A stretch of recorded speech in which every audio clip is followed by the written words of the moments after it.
ಎಲ್ರಿಗೂ ನಮಸ್ಕಾರ. ಇವತ್ತು ಭಾಳ ಖುಷಿ ಕೊಡ್ತಕ್ಕಂಥ ದಿನ ಇವತ್ತು. ಯಾಕೆ ಅಂದರೆ ನಾವು ಪೌರ ಕಾರ್ಮಿಕರ ಸೇವೆ ಏನಿದೆ ಈ ಸಮಾಜಕ್ಕೆ, ಆ ಸೇವೆಯನ್ನು ಸಂಭ್ರಮಿಸುವಂಥ ದಿನ ಇವತ್ತು.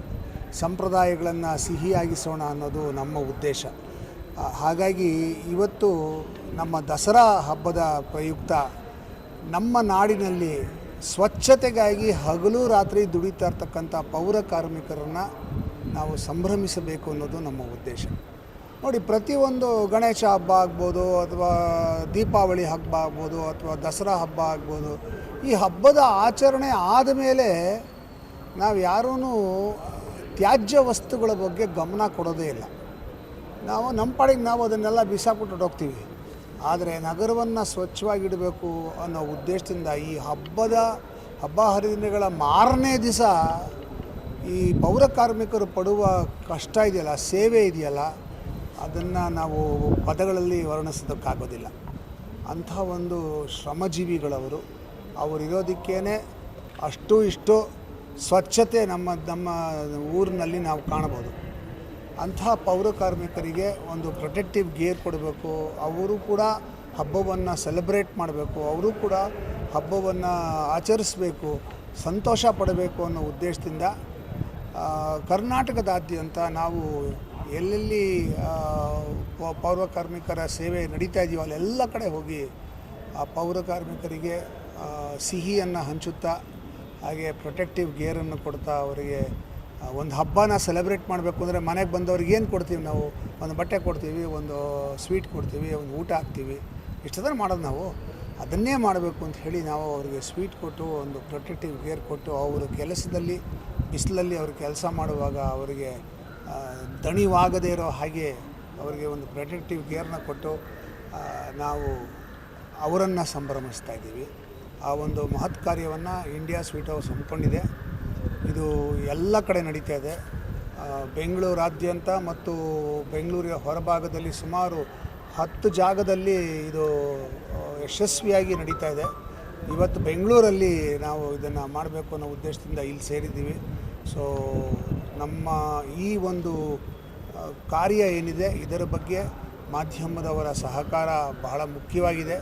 ಸೊ ತಾವೆಲ್ಲ ಈ ಕಾರ್ಯಕ್ರಮದ ಬಗ್ಗೆ ಒಂದಷ್ಟು ನಮಗೆ ಸಮಾಜಕ್ಕೆ ತಿಳಿಸಿದ್ರೆ ನಾವು ಮಾಡಿದ ಕೆಲಸ ಸಾರ್ಥಕ ಅಂತ ನಮಗನಿಸುತ್ತೆ. ಒಂದು ದೊಡ್ಡ ಮಾತಿದೆ, ಎಡಗೈ ಕೊಟ್ಟಿದ್ದು ಬಲಗೈಗೆ ಗೊತ್ತಾಗಬಾರ್ದು ಅಂತ. ಅದು ಒಂದು ಕಾಲಕ್ಕೆ ಸತ್ಯ ಆಗಿತ್ತು. ಆದರೆ ಈಗಿನ ಕಾಲದಲ್ಲಿ ಗೊತ್ತಾಗಬೇಕು ಅನ್ನೋದೇ ಒಂದು ಆಗೋಗಿದೆ ಸೋಷಿಯಲ್ ಮೀಡಿಯಾ ಬಂದ ಮೇಲೆ. ಸೊ ಹಾಗಾಗಿ ನಾನು ಮಾಧ್ಯಮಗಳಲ್ಲಿ ಕೇಳ್ಕೊಳ್ಳೋದೇನೆಂದರೆ, ನಾವು ಏನು ಕೆಲಸ ಮಾಡ್ತಿದ್ದೀವಿ, ಈ ಕೆಲಸ ಮತ್ತೊಬ್ಬರಿಗೆ ಸ್ಫೂರ್ತಿ ಆಗಬೇಕು. ಒಂದಷ್ಟು ಜನ ಮುಂದೆ ಬಂದು ಪೌರ ಕಾರ್ಮಿಕರ ಸೇವೆಯನ್ನು ಗುರುತಿಸಿ, ಅವರ ಶ್ರಮವನ್ನು ಗುರುತಿಸಿ, ಅವರ ಬದುಕಿಗೆ ಒಂದು ಸಹಾಯ ಆಗುವಂಥ ರೀತಿಯಲ್ಲಿ, ಅವರು ಬದುಕನ್ನು ಸಂಭ್ರಮಿಸುವಂಥ ರೀತಿಯಲ್ಲಿ ಒಂದಷ್ಟು ಕೆಲಸಗಳನ್ನು ಬೇರೆಯವರು ಮಾಡಬೇಕು ಅನ್ನೋ ಉದ್ದೇಶದಿಂದಾಗಿ ನಿಮ್ಮಲ್ಲಿ ನಾವು ಕೇಳ್ಕೊಳ್ಳೋದೇನೆಂದರೆ, ಮಾಧ್ಯಮದವರಲ್ಲಿ ಈ ಒಂದು ಕೆಲಸದ ಬಗ್ಗೆ ತಾವುಗಳು ಒಂದಷ್ಟು ಪ್ರಚಾರ ಮಾಡಿದರೆ ಬೇರೆಯವರು ಕೂಡ ಇಂಥದ್ದೊಂದು ಕೆಲಸವನ್ನು ಶುರು ಮಾಡ್ತಾರೆ. ನಾವೆಲ್ಲ ಸೇರಿಕೊಂಡು ಪೌರ ಕಾರ್ಮಿಕರ ಬದುಕನ್ನು ಹಸನಾಗಿಸೋದಕ್ಕೆ ಪ್ರಯತ್ನ ಪಡೋಣ ಅಂತ ಹೇಳಕ್ಕೆ ಇಷ್ಟಪಡ್ತೀನಿ. Thank you. ನನ್ನ ಹೆಸರು ಶ್ವೇತಾ ರಾಜಶೇಖರ್ ಅಂತ.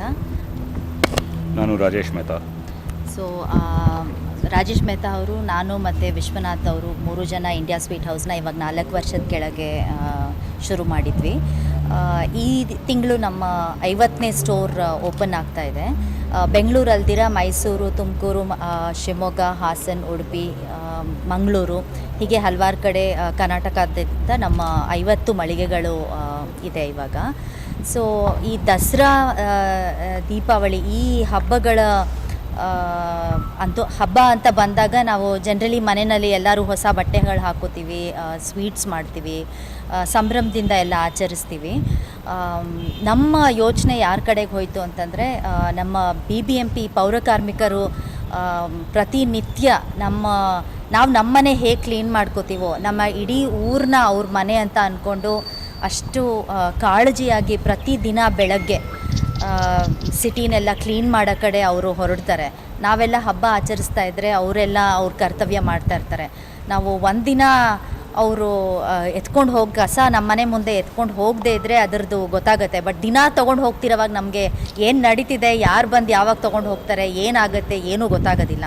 ಸೊ ಈ ಸತಿ ನಾವು ಏನು ಯೋಚನೆ ಮಾಡಿದ್ವಿ ಅಂದರೆ, ನಾವೆಲ್ಲ ಸಂಭ್ರಮದಿಂದ ಆಚರಿಸ್ತಿರುವಾಗ ನಮ್ಮ ಕೈಲಾಗಿದ್ದು ಅವ್ರ ಜೀವನ ಕೂಡ ನಾವು ಎಷ್ಟು ಸ್ವೀಟ್ ಮಾಡ್ಬೋದು, ಅವ್ರಿಗೆ ಒಂದು ರೆಸ್ಪೆಕ್ಟ್ ತೋರಿಸ್ಬೇಕು ನಾವು ನಮ್ಮ ಕಡೆಯಿಂದ ಆ್ಯಸ್ ಅ ಕಂಪ್ನಿಯಿಂದ ಅಂತ ಯೋಚನೆ ಮಾಡಿ ಎಲ್ಲರಿಗೆ ನಾವು ಒಂದೊಂದು ಸ್ವೀಟ್ ಡಬ್ಬ ಮತ್ತು ಒಂದು ಕ್ಯಾಪ್ ಕೂಡ ಒಂದು ಉದ್ದೇಶ ಇಟ್ಕೊಂಡು ಇದನ್ನು ಮಾಡ್ತಾಯಿದ್ದೀವಿ.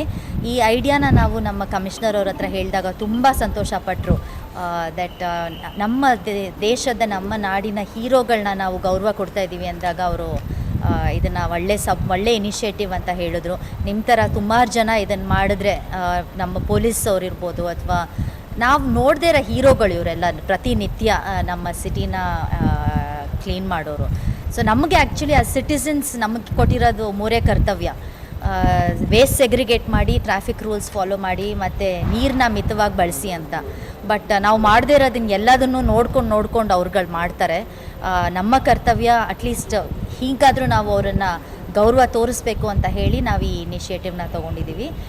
ನೀವೆಲ್ಲ ಇದಕ್ಕೆ ಬಂದು ಸಪೋರ್ಟ್ ಮಾಡ್ತಾ ಇದ್ದೀರಾ. ಇದನ್ನು ನಿಮ್ಮ ಮೀಡಿಯಾದಲ್ಲಿ ಕವರೇಜ್ ಮಾಡಿ ಇನ್ನೆಷ್ಟು ಹೆಚ್ಚು ಜನ ನಮ್ಮ ದೇಶದ ಹೀರೋಗಳಿಗೆ ಒಂದು ಸನ್ಮಾನ ಮಾಡಲಿ ಅಂತ ಯೋಚನೆ ಮಾಡಿ ಈ ಕಾರ್ಯಕ್ರಮ ಇವತ್ತು ಇಟ್ಕೊಂಡಿದ್ದೀವಿ. ಥ್ಯಾಂಕ್ ಯು ಎಲ್ಲರಿಗೂ ಬಂದಿದ್ದಕ್ಕೆ.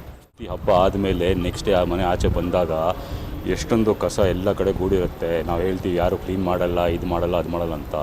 ಆದರೆ ದಿನ ನಾವು 5 ಗಂಟೆ ಬೆಳಿಗ್ಗೆ ಎದ್ದು ಹೋದ್ರೂ ಅವನ್ನ ನೋಡ್ತೀವಿ, ಕಸ ಎತ್ತೋದು, ಕ್ಲೀನ್ ಮಾಡೋದು. ಎಲ್ಲರದು ನಮ್ಮ ಸಿಟಿಸನ್ಸು ಸಿಂಪಲ್ ರೂಲ್ಸ್ ಫಾಲೋ ಮಾಡಲ್ಲ, ಎಲ್ಲ ಕಡೆ ಬಿಸಾಕ್ತಾರೆ. ಅವರೆಲ್ಲ ಸೆಗ್ರಿಗೇಟ್ ಮಾಡ್ತಾರೆ.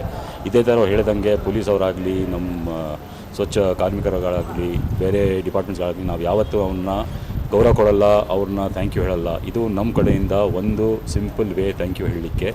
ಒಂದೇ ವರ್ಷದಲ್ಲಿ ಎಲ್ಲ ಕವರ್ ಮಾಡೋಕ್ಕಾಗಲ್ಲ. ಈ ವರ್ಷ ಪೌರ ಕಾರ್ಮಿಕರು ಮಾಡ್ತೀವಿ, ದೇವರ ದಾರಿ ತೋರಿಸ್ತದೆ. ನೆಕ್ಸ್ಟ್ ಇಯರ್ ಬೇರೆಯವ್ರಿಗೆ ಏನು ಮಾಡ್ತೀವಿ. ಇದೇ ಥರ ಪ್ರತಿ ಒಂದು ವರ್ಷ ಯಾರನ್ನು ನಾವು ಲೈಟಾಗಿ ತೊಗೊಳ್ತೀವಿ. ಆದರೆ ಅವ್ರ ಕೆಲಸ ಇಲ್ಲದೆ ನಮ್ಮ ಕತೆ ಏನಾಗುತ್ತೆ ನಮ್ಮ ಅನುಭವಿಸಲ್ಲ ಅದನ್ನು. ಸೊ ಅವ್ರಿಗೆ ಥ್ಯಾಂಕ್ ಯು ಹೇಳೋಕ್ಕೆ ಇದು ಒಂದು ಸ್ಟಾರ್ಟ್ ಆಗಿದೆ. Thank you. ಇವತ್ತು ನಮ್ಮ ಇಂಡಿಯನ್ ಸ್ವೀಟಿಂದ ಒಂದು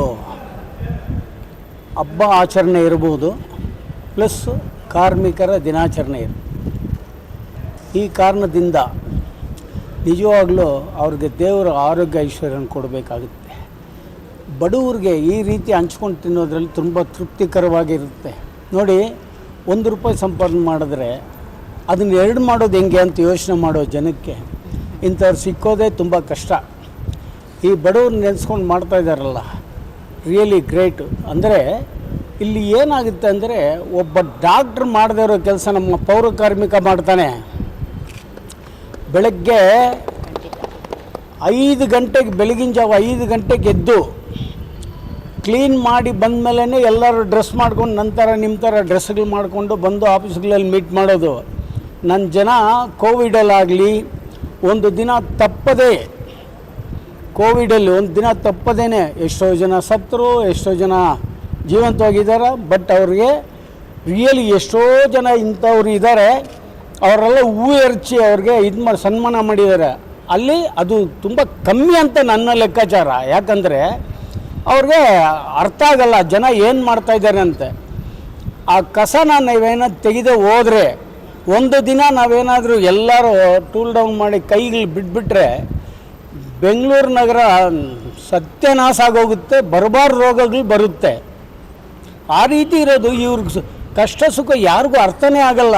ಎಲ್ಲರೂ ಕೇವಲದಿಂದ ನೋಡ್ತಾರೆ. ಏನೋ ಒಂದು ಇದನ್ನು ಕೊಟ್ಟಂಗೆ. ನೋಡಿ, ನಿಮ್ಮ ಮನೆ ಮುಂದೆ ನಾವು ಗುಡ್ಸೋಕೆ ಬಂದಾಗ ಅವರು ಒಂದು ಅರ್ಧ ಕಾಫಿ ಕೊಡ್ಬೋದು, ಒಳ್ಳೆ ಮನಸ್ಸಿರೋರು. ಇಲ್ಲ ₹100 ತಿಂಗಳಿಗೆ ಕೊಡ್ಬೋದು, ಅಷ್ಟೇ. ಅವ್ರ ಆಸ್ತಿ ಏನು ಬರ್ಕೊಡ್ತಾ ಇಲ್ಲ, ಅವ್ರ ಮೇಲೆ ಕಂಪ್ಲೇಂಟ್ಸ್ ಹೇಳೋದು. ನೋಡಿ, ನಿಮ್ಗೆ ಗೊತ್ತಿರೋ ಪ್ರಕಾರ ಅವ್ರಿಗೆ ನೋಡಿ, ಈ ರೆಸ್ಟ್ ರೂಮ್ಗೆ ಹೋಗೋದಕ್ಕೆ ಜಾಗನೇ ಇಲ್ಲ ಹೆಣ್ಮಕ್ಳಿಗೆ. ಇದೆಲ್ಲ ಏನು ಮಾಡ್ತಾ ಇದ್ದಾರೆ ಅಂದರೆ, ದುಡ್ಡಂತೂ ನಮ್ಮ ಹತ್ರ ಬೇಕಾದಷ್ಟಿದೆ, ದೊಡ್ಡ ಸಮುದ್ರ BBMP. ಬಟ್ ಒಂದೊಂದು ಆಫೀಸ್ ಕಟ್ಕೊಡೋಕ್ಕೆ ಜಾಗ ಇಲ್ಲ. ಬೇರೆದಕ್ಕೆಲ್ಲ ಮಾಡೋದು ಎಲ್ಲ ಸರ್ಕಾರಕ್ಕೆಲ್ಲನೂ ಇದೆ. ಅವ್ರಿಗೆ ರೆಸ್ಟ್ ರೂಮ್ಗೆ ಹೋಗೋದಕ್ಕೆ ಜಾಗನೇ ಇಲ್ಲ. ನೋಡಿ, ಇವ್ರದ್ದು ಬಂಗ್ಲಾ ಇರುತ್ತೆ, ಆ ಬಂಗ್ಲಲ್ಲಿ ಹೋಗ್ಬಿಟ್ಟು ನಾನು ಹೋಗ್ಬೇಕಂದ್ರೆ ಬಿಡ್ತಾರಾ? ನಾಯಿಗಳಿರುತ್ತೆ, ಸೆಕ್ಯೂರಿಟಿ ಇರುತ್ತೆ. ಇದೆಲ್ಲ ಹೆಂಗೆ ಮಾಡ್ತಾರೆ? ಅವರು ಮನುಷ್ಯರಲ್ವಾ? ಅವರು ಮನುಷ್ಯರು. ಆ ರೆಸ್ಟ್ ರೂಮ್ ಇರಲ್ಲ. ಎಷ್ಟು ಕಷ್ಟವಾದ ಕೆಲಸ ಮಾಡ್ತಾಯಿದ್ದಾರೆ. ಅದನ್ನ ಗುರುತಿಸದೆ ಈ ರೀತಿ ಅನ್ಯಾಯಕ್ಕೆ ಇದು ಮಾಡ್ತಾಯಿದ್ದಾರೆ. ನಿಜವಾಗ್ಲೂ ಹೇಳ್ತೀನಿ, ಇದು ತುಂಬ ಖಂಡನೀಯ. ಇದನ್ನು ಏನು ಮಾಡಬೇಕಂದ್ರೆ ನಮಗೆ ಕೊಡೋ ಸೌಲಭ್ಯ ಎಷ್ಟು ಕೊಟ್ರೂ ಕಮ್ಮಿನೇ. ನೀವೆಷ್ಟೇ ಕೊಟ್ರೂ ಕಮ್ಮಿನೇ. ನೋಡಿ, ಈ ಲೋಡರ್ಸು, ಈ ಆಟೋ ಡ್ರೈವರ್ಸು, ಕ್ಲೀನರ್ಸು ಅವರೆಲ್ಲ ಎಷ್ಟು ಕಷ್ಟಪಡ್ತಾಯಿದ್ದಾರೆ ಗೊತ್ತಾ? ಮನೆಗೆ ಬೆಳಗ್ಗೆ ಹೋಗ್ಬಿಟ್ಟು ಕಸ ಕೇಳ್ತಾರೆ. ಅವ್ರು ಇಲ್ಲಿ ನೋಡಿ ಮೇಲ್ಗಡೆ ಅಂತ ದಪ್ಪ ಅಂತ ಹಾಕ್ತಾರೆ, ನಾವು ಹಿಡ್ಕೊಂಡು ಹೋಗ್ಬೇಕು. ಇಲ್ಲಾಂದ್ರೆ ದಾರ ಕಟ್ಟಿ ಬಿಡ್ತಾರೆ, ಇಲ್ಲಾಂದ್ರೆ ಸುರಿದು ಬರ್ತಾರೆ, ತೊಟ್ಟಿ ಹತ್ರ ಬಿಸಾಕ್ತಾರೆ. ಕಂಪ್ಲೇಂಟ್ಸ್ ನಮ್ಮ ಮೇಲೆ ಬರೋದು. ಇದೆಲ್ಲ ನೋಡ್ಬೇಕು. ಅವ್ರಿಗೆ ಎಷ್ಟು ಕಷ್ಟಪಡ್ತಾ ಇದ್ದಾರೆ. ಅವ್ರಿಗೆ ನೇರ ವೇತನಕ್ಕೆ ತರಬೇಕು ಅಂತ ನಮ್ಮ ಡಿಮ್ಯಾಂಡ್ ಇತ್ತು. ಇಲ್ಲ ಒಂದು ರೆಗ್ಯುಲೈಸ್ ಮಾಡಬೇಕು ಅಂತ ನೋಡಿ ಹೇಳಿದ್ದಾರೆ ಅವರು. ಗೌರ್ಮೆಂಟ್ ಹೇಳಿದೆ, ನಮಗೆ ಪ್ರಾಮಿಸ್ ಮಾಡಿದೆ. ಏನಂತ ನೋಡಿ, ಈ ಪೌರ ಕಾರ್ಮಿಕರನ್ನ ಬಿಟ್ಟರೆ ಈ ರೆಗ್ಯುಲೈಸ್ ಮಾಡ್ತಾಯಿದ್ವಿ. 12,000 ಚಿಲ್ಲರೆ ಪೌರ ಕಾರ್ನ ರೆಗ್ಯುಲರ್ ಮಾಡ್ತಾಯಿದ್ದಾರೆ. ಈಗ ಅವರಾದಮೇಲೆ ಅವ್ರನ್ನ ನೇರ ವೇತನಕ್ಕೆ ತರಬೇಕು ಅಂತ ಹೇಳಿದ್ದಾರೆ. ಹೋಗಲಿ, ಅವ್ರಿಗೆ ನೇರ ವೇತನ, ಸಮಾನ ವೇತನ, ಸಮಾನ ಕೂಲಿ ಕೊಡಲಿ. ಅವರು ಮನುಷ್ಯರಲ್ವಾ? ಅವರು ಬೆಳಗ್ಗಿನ ಜಾವ ಎದ್ದು ಆಟೋ ತೊಗೊಂಡು ಕಾಂಟ್ರಾಕ್ಟರ್ ಹತ್ರ ಸಂಬಳಕ್ಕೆ ನಿಂತ್ಕೊಂಡು ಮಾಡ್ತಾ ಇದ್ದಾರಲ್ಲ, ಅವ್ರಿಗೆ ನೇರ ವೇತನ ಕೊಡಿ. 1 ವರ್ಷ ಒಳಗಡೆ ಎಲ್ಲರನ್ನೂ ರೆಗ್ಯುಲೈಸ್ ಮಾಡಬೇಕು ಅಂತಿದೆ. ಆ ರೀತಿ ಇರುವಾಗ ಇವರು ತುಂಬಾ ಅನ್ಯಾಯ ಮಾಡ್ತಾಯಿದ್ದಾರೆ. ದಯವಿಟ್ಟು ಇದಕ್ಕೆ ನಾವು ಮೊನ್ನೆಲ್ಲ ಸ್ಟ್ರೈಕ್ ಹೋಗಿದ್ರು ನಮ್ಮ ಜನ, ಅದು ಸಕ್ಸಸ್ ಆಗಲಿಲ್ಲ. ಅದೇನೋ ಕಾಂಟ್ರಾಕ್ಟರ್ಗಳ ಮೇಲೆ ನಮ್ಮ ಮೇಲೆ ಎಲ್ಲ ಯಾವುದೋ ಗೂಬೆ ಕೂರಿಸ್ಬಿಟ್ಟು ಅನ್ಯಾಯ ಮಾಡಿದ್ದಾರೆ. ನಾವು ಕೇಳೋದು, ನಾವು ಸ್ಟ್ರೈಕ್ ಮಾಡ್ತೀವಿ ಅಂದರೆ 1000 ಜನಕ್ಕೆ ಒಂದು ತೊಂದರೆ ಕೊಡೋಂಗೆ ಮಾಡ್ತೀವಿ. ಹೆಂಗೆ ಸ್ಟ್ರೈಕ್ ಮಾಡ್ತೀವಿ ಅಂದರೆ, ಬೆಳಗಿನ ಜಾವ ನೋಡಿ ನಾವು ನಮ್ಮ ಕೆಲಸ ಏನಿದೆ ಮುಗಿಸ್ಕೊಂಡು 2 ಗಂಟೆಗೆ ನಮ್ಮ ಕೆಲಸ ಮುಗೀತದೆ. 2 ಗಂಟೆಗೆ ನಮ್ಮ ಕೆಲಸ ಮುಗೀತದೆ. 2 ಗಂಟೆ ಕೆಲಸ ಮುಗಿದ ಮೇಲೆ ನಾವೇನು ಮಾಡ್ತೀವಿ ಅಂದರೆ 2 ಗಂಟೆಗೆ ಹೋಗಿ ಅಲ್ಲಿ ಕುತ್ಕೊತೀವಿ. 2 ಗಂಟೆಗೆ ಕುತ್ಕೊಂಡು ತಿರ್ಗಾ ನಾವು ಸಂಜೆ ಆದಮೇಲೆ ನಮ್ಮ ಮನೆಗಳಿಗೆ ಹೋಗ್ತೀವಿ. ತಿರ್ಗಾ ಬೆಳಗಿನ ಜಾವ ನಮ್ಮ ಕೆಲಸದಲ್ಲಿ ತೊಡಗಿ 1000 ಜನಕ್ಕೆ ಒಂದು ತೊಂದರೆ ಆದಂಗೆ ನಾವು ನಡಿಬೇಕು ಅಂತ ನಮ್ಮ ಆಸೆ. ಯಾಕಂದರೆ ಇದು ನಮ್ಮ ಮನೆ, ಪಾಲಿಕೆ ನಮ್ಮ ಮನೆಯೇ ನಾವು ಸಿದ್ಧವಾಗಿ ಮಾಡ್ಕೊಬೋದು. ನಮಗೂ ಆಸೆ ಇದೆ. ಬಟ್ ನಮಗೂ ಹೊಟ್ಟೆ ತುಂಬ ನೀವು ಕೊಡಬೇಕಲ್ವಾ? ಊಟನೇ ಕೊಡದೆ ಕೆಲಸ ಮಾಡೋಂದ್ರೆ ಹೆಂಗೆ? ಇದು ನಮ್ಮ ಒಂದು ಡಿಮ್ಯಾಂಡ್. ದಯವಿಟ್ಟು ಇಂಥವ್ರಿಗೆ ದೇವರ ಆರೋಗ್ಯ ಐಶ್ವರ್ಯ ಕೊಟ್ಟು, ಇನ್ನೂ ಹಲವಾರು ಕಂಪ್ನಿಗಳೆಲ್ಲ ಸ್ವೀಟ್ ಕೊಡ್ತಾ ಇದ್ದಾನೆ ನಮ್ಗೆ. ಅವಾಗ ಹಬ್ಬಕ್ಕೆ, ದೀಪಾವಳಿಗೆ ಒಬ್ಬೊಬ್ರು ಕೊಡ್ತಾರೆ. ಇವರಿಗೆ ಸ್ಟಾರ್ಟ್ ಮಾಡಿ ಇಡೀ ಕರ್ನಾಟಕಕ್ಕೆ ಕೊಟ್ಟಿದ್ದಾರೆ. ಇಂಥವ್ರಿಗೆಲ್ಲ ಇವ್ರು ನೋಡಿ ಈ ಜನಕ್ಕೆ ಬುದ್ಧಿ ಬರಬೇಕು ಅಂತ ನಾನು ಹೇಳಬಲ್ಲೆ. Thank you sir.